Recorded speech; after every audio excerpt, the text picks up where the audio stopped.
Europe 1, 6h56. Le vrai faux de l'info de la matinale, Géraldine Vosner, bonjour. Bonjour Thomas. Ce matin, la crise des migrants qui inspire, entre guillemets, Florian Philippot. Le vice-président du Front National, mis à l'écart par sa famille politique, semble vouloir se recentrer en tressant des louanges hier à Jean-Louis Borloo. Il salue son projet d'électrifier l'Afrique pour stopper les flux migratoires. C'est là qu'il faut agir. Aujourd'hui, il n'y a que 25% des Africains qui ont accès à l'électricité.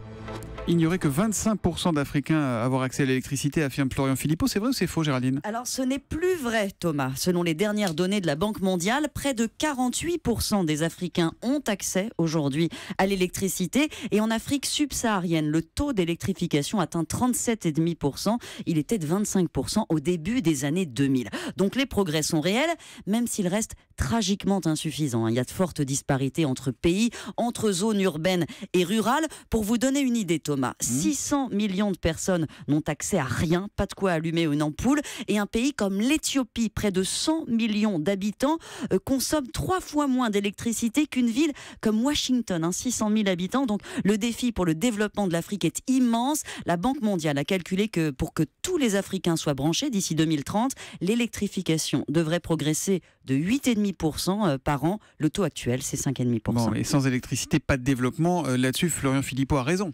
Alors, sans doute, mais on voudrait qu'il nous donne sa recette, car le grand plan de Jean-Louis Borloo, il marche pas vraiment. Le but, c'était de récolter 80 milliards. 10 seulement ont été promis, pas donnés.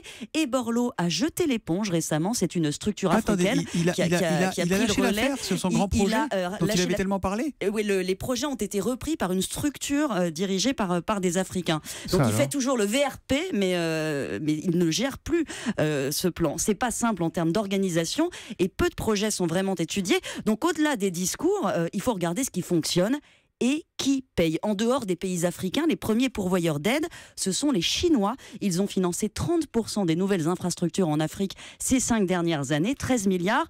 Les États-Unis ont un programme en train de se mettre en place, lancé par Barack Obama.